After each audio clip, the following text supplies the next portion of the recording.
black, you know. All black in the name of all my black heroes. All black everything. All black polos. All black medallions, yeah. All black, yo. All black everything. Polo and socks. Symbolize we not defeated by them system and cops. Word to knots. And that all black leather I wear. Coat in my skin, I'm all black, just like apparel McNair. Family water, warm blacks, yo. Resemble my hair. They brush it all, part them all. They got no reason to care. All T's, all black. Welcome to Left to Black. I'm your host, Mark Anthony Neal. We're joined today by Professor Deandra Rose, Assistant Professor of Public Policy and Political Science here at Duke University. She's the author of Citizens by Degree, Higher Education Policy and the Changing Gender Dynamics of American Citizenship. How are you doing, Professor Rose? Doing very great. Thank you so much for having me here today. Thank you for joining us. The theme of the book, this idea of higher education policy and citizenship, right? And particularly the access that women were granted to citizenship through higher education policy. How did you come to this subject matter? So it started off as a part of my doctoral research. And I remember I was taking a course, and it was Work, Family Policy, and Comparative Perspective. Yep. And we were talking about the progress that women have made globally over time. And so the professor was just ticking off all these different reasons why we saw women rising around the world. And so she pointed out, changing social norms, changing expectations for what women will do with their time, changing access to institutions, access to increased control over reproduction, declining fertility rates, higher ages of first marriage, and so on. And I realized that she didn't say anything about public policy and education. So I'm thinking, women have actually done a lot in the educational arena, and it seems to me that public policy makers have played a really important role in helping women to go that route. So I started the wheels to turning, and the next thing I knew, I was delving into the GI Bill and what that meant for women, and then what subsequent policies that were really revolutionary for higher ed in the US meant for women. You mentioned the point that conventional wisdom, that when you say that suddenly women have access and influence, folks will go, well, yeah, that's the impact of National Organization for Women, right? Yep. That's the impact of the Equal Rights Amendment, right? That's the feminist movement more broadly. That's right. And you make an argument that no, it's actually in places that we wouldn't necessarily suspect That's right. that it occurred. That's right. I mean, my sense is that a lot of the foundation that made those subsequent dynamics and the activism possible were actually set in the decades prior to the 1970s. So we really weren't paying attention to shifts in financial access or financial means necessary to gain access to higher education. So for a lot of families, throughout the late 19th century, early 20th century, if they were deciding with limited resources how they were going to spend them to fund higher education, oftentimes they weren't giving that money to the daughters because it would have been seen as a wasted investment. Right. Better option to have them marry and Exactly. I'm going to use a metaphor to kind of describe what I see about the trajectory of your book. If you were to ask the common person about the National Basketball Association, now the NBA, and say there was a point in time where the NBA had to be integrated, it would confuse folks, right? Because when we look at the NBA now, we think about black ball players. Folks don't necessarily know there was a whole history when it was all white. That's right. When we talk about higher education now, and we see some of the percentages, what we hear are actually critiques in the ways in which men are lagging behind women, right? We've heard arguments that suggest that part of the reason why men are lagging behind is because of the access that's been granted to women. But what you explore is fact, there's a whole larger history in the ways that higher education had been gendered in this country that have largely been forgotten. That's right. So you can talk about that for a little bit. It's so easy to forget. So we can look around college campuses today, and women are here in full force. Right. So I want to say that in the 2014, 2015 academic year, women were like 56% of American college undergraduates. At schools like the New School, we have as much as 60% women, 40% men. And so a number of universities across the country actually very intentionally monitor their gender balances. And so if you see a school that has a 50-50 or 51-49 balance, odds are that the administration is really playing a role in maintaining that. Wow. And so that's interesting. it's fascinating fascinating. And so, it's the case that, for education policy, affirmative action is a really interesting and controversial topic. But, Right. To my mind, we're using a new form of affirmative action to make sure that young men are equally represented on a lot of college campuses. And it's interesting because there are generations of women in the United States who will tell you that when they finished high school, they knew that if they were going to college, they had to have better grades, better extracurriculars, and better applications than their brothers or their cousins or their male classmates, because they were competing for a smaller number of seats. Right. And it was totally legal to do this. A college like Duke could say, we have 100 seats in this incoming class, and we will allocate 10 of them for women and a couple for African Americans and maybe a couple Jewish students and Catholic students. But that was the way that things were. And one of my favorite stories is about this young woman who finished college in the 1950s, and she was amazing. I mean, if anyone remembers the Girls State and Boys State programs, Right. Girls Nation, Boys Nation, Right. she was like the president of Girls Nation and a former governor of Girls State and straight A student. And she sent an application into her dream school, which should have been Duke, but it was University of Virginia, also a wonderful institution. And she just simply had it returned to her unopened, and scrawled on the top was, "Women need not apply." Wow. And for me, hearing stories like that, that was not my generation's higher educational experience. Yeah. So, but that's very much part and parcel of what women experienced before the 1970s. When do we start to see some of the shifts, at least in terms of access? So I argue that the GI Bill was really important because it was the first time that the federal government really got into Higher providing education support. policy. Right. Exactly. So we had some minor policies. So we had some institutionally focused things and some programmatic things. So we supported some vocational education in the 19-teens. And then we did a little bit of, we supported work study during the Great Depression. And that's interesting because it was done in a gender neutral fashion. So if young men and young women were already enrolled, the government would provide some modest work study support in the Depression era. But other than that, we were not in the business of giving people scholarships or loans or anything like that. And so it was really Sputnik and the space race that got us into that in the 1950s. And let's talk about this, right? Because you talk about higher education policy that happens 1958. 1958. And the motivation for it is the space race, right? And I know this is the summer where we're celebrating the 50th anniversary of the Apollo moon landing.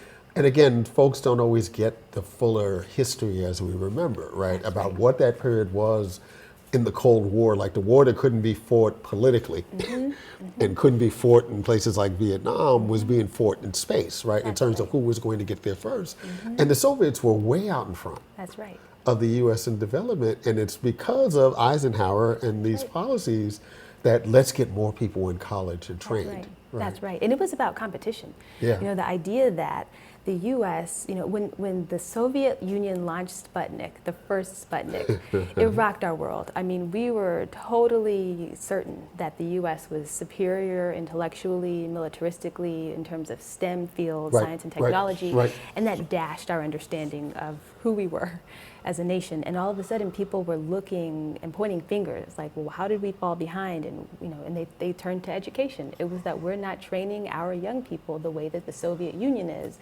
And people were saying, like, if you look, the Soviet Union is using all of their brain power or all of their manpower.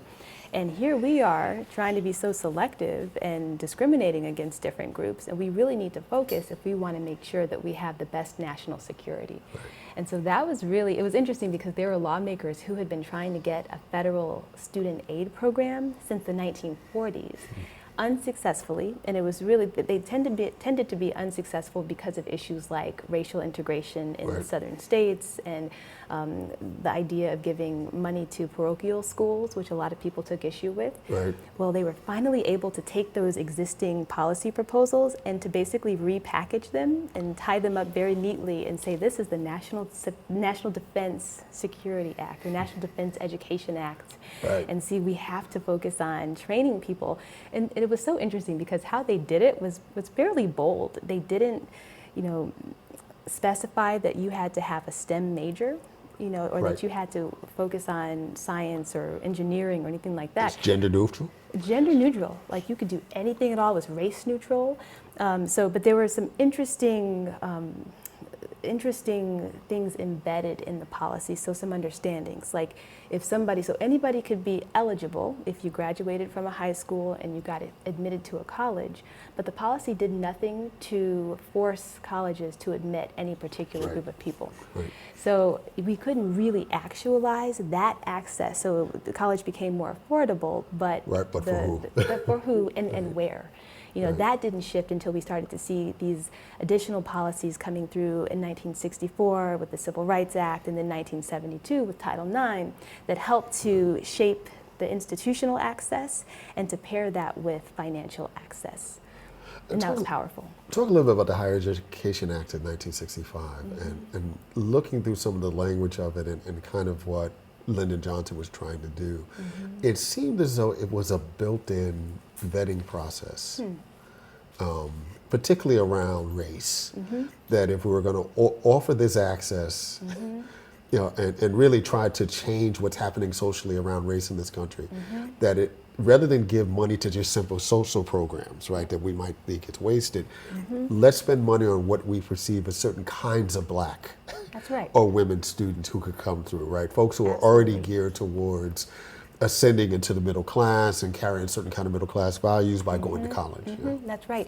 For Lyndon Johnson, higher education was really the ticket out of poverty. And I think for his own experience, it was his access to a college degree makes that sense, was a right. changing, very pivotal. University part of of his- Texas. University of Texas. And he also worked as a teacher. And so he'd seen, the value of education for his own students. So for him, unlike some of the previous presidents and some of the previous political battles that we'd seen waged over higher education, a lot of that had subsided by the mid-1960s, and people really accepted education as that really powerful and valuable mechanism for promoting upward mobility. And so it's interesting because a lot of the people who, they didn't think that women would take advantage of student loans back in the 1940s and 50s. They really weren't sure about the efficacy of higher education as a mechanism for upward mobility. Right. They really argued over it in the 50s. But in the 1960s, a lot of the political opponents had been voted out. So Lyndon Johnson really was bold in sort of pushing the Higher Ed Act through as his chosen mechanism for upward mobility. Title IX, again, if you ask the average American now, you mentioned Title IX, their immediate reference is college athletics. That's right. And the fact that if you have a women's team that's this, a men's team that's doing this, you have to have some sort of women's team that's comparison, right? It might not be in the same sport, but you understand that dynamic. How did we get away from talking about really the nuts and bolts impact of Title IX on college campuses? That's a great question. Honestly, I think that it has to do with so Title IX was established in 1972 as part of the Education Amendments. So it was really this very sneaky aspect of this rambling omnibus higher ed bill. So it was this policy that, the legislative history is fascinating. And I talk about this a lot in the book. And it was really this thing where a small group of political elites decided that they wanted to reshape how institutions treated women and to really combat sex discrimination in institutional access. And so they decided to really take notes from the civil rights movement and the powerful civil rights legislation that reshaped institutional practices. And so they came up, they actually took the language from the Civil Rights Act and they basically swapped out the words like race, color, national origin and put in sex, and then added the word education for programs receiving federal financial assistance, and then they buried it in this really rambling bill, and managed to get it through. So there's some disagreement in the scholarly community about how much fanfare there was, how much, about it, I would argue that it wasn't entirely stealthy, but it really was such a pivotal and a revolutionary change that went through without as much fanfare as we might have imagined. And so when lawmakers passed it, it was this really pithy regulatory, maybe one or two sentences. not a whole lot of details. And so of course Title IX comes down and institutions wonder, how on earth do we implement this? What do we do? What does it mean? Right. You know, if we have 5 male sports and we need to create some parity. So then lawmakers had to create some guidelines, some more specific you know, directives. And that's where, you know, the floodgates really let loose, because all of a sudden athletic directors at various institutions were paying attention, because they're thinking, what is this going to mean for our budgets? Right. Are we going to have women playing on the football team? Like, Right. what does this Right. mean? Right. And they started lobbying very forcefully. So it was really in around 1976, when they were going to hammer out those details, that we started to pay attention to athletics. I call it taking 9 for the team. Okay. You talked about how this kind of need for the space race, you describe it in the book as a crisis, created these new opportunities for our higher ed. We can make the argument that in the post-Trump era, if we could imagine that for a moment, the U.S. is going to face that same kind of crisis around technological parity with other countries. Do you think there's political will in the country now to recalibrate our efforts around higher ed and technical training and access? That's a great question. Honestly, I mean, I would argue that we need another Sputnik moment. Yeah, you know, yeah. something that brings all of us to the table, and you know, for whatever reason, we seem to rally during times of crisis. Yeah. If we get this sense that, you know, the GI Bill, you know, I don't think it's coincidental that some of the most important education policies that expanded access were created around times of war Right. or times of crisis. And so I do think that we're experiencing substantial crisis when it comes to political engagement, when it comes to equitable access to political institutions, when it comes to civic engagement, and rights, basic rights, you know, voting rights. And we're really grappling with some pretty basic and fundamental aspects of what it means to be a citizen in the U.S. Yeah. And I think that insofar as we can highlight the gravity of those challenges, I think we can rally people around education policies. You know, for me, I think one of the challenges is that we have inertia, and we tend to get really comfortable with certain styles of education policy making, and I don't think that we're necessarily, that we act as boldly as we might need to in order to make the changes that we're going to have to make. One of the things that you track in the book is this notion of when women have full citizenship. And you had your bet on whether or not you think they actually do have full citizenship. But what does that look like in terms of class? Because we know what it could potentially look like for women who are able to pursue higher education. That's right. But what about women in society and who are outside of those opportunities? And what does that look like in terms of thinking about race and ethnicity around this idea of full citizenship for women? So I start from this theoretical baseline of citizenship as full inclusion in social, economic, and political life. And to my mind, they work in tandem. And to be a full citizen, one has to truly have equal access to all three. And I think that, you know, one of the biggest challenges that we have is that oftentimes we separate those things, or we try to act like, you know, they're conflated. If we Right. handle class, then Right. we'll handle racial inequality. And I don't think that's, I think that's wishful thinking, Yeah, but I don't yeah. think that it's necessarily the best way for us to attempt to go about solving these issues. Understood. So I think that in order to make sure that women have full citizenship, we have to recognize the power of intersectional forces and the unique challenges that certain groups of women face. And so maybe it's the fact that due to class-based inequalities or race-based inequalities, some women have unequal access to the pipeline for higher education. And those are things that we have to grapple with. So, you know, for me, it's a little frustrating because I study the history of U.S. higher education policy. I sense that a lot of things are very, very simple. The way that we think about a lot of things tend to be a bit more simplified, and maybe that's a political necessity, but in order for us to really make sure that all women have access to higher education and, you know, the socioeconomic benefits that oftentimes come with it, the political benefits, the citizenship benefits, we have to think in a more nuanced way. Yeah.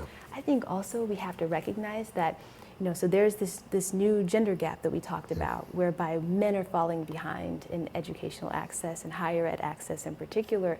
And I don't think that we're recognizing that a lot of that disparity is because of a men of color gap. Oh, absolutely. Yeah. So there's so many ways in which young men of color are not even making it into the pipeline of getting to the point where they would apply for college in the first place. So I think we have to do a lot more to think outside of the box of financial aid when we're thinking about how to make sure that people are making it to their full potential, and if higher ed or whatever training is the route for that we're taking advantage of it. What's next for you? So I'm working on a new book project that's also in the area of higher education. I'm looking at how lawmakers have helped to elevate certain groups, certain marginalized groups, to full citizenship or fuller citizenship. And so I'm focusing particularly on historically black colleges and how HBCUs have played, a pivotal role in American political development. I think, very generally, oftentimes we talk about HBCUs as if they're very sort of narrowly targeted institutions that benefit narrowly targeted groups. But I'm arguing that they actually play a really critical role in American political history. So due to the fact that they have really played a role in helping to integrate, really marginalized groups of people into fuller citizenship, but in a way that really empowered them as political participants, as civic engagers, as people who are full and capable and active members of the polity. That's amazing. Yeah. It's so exciting. Such fun stuff. We've been joined today by Professor Deandra Rose, who's Assistant Professor of Public Policy and Political Science here at Duke University.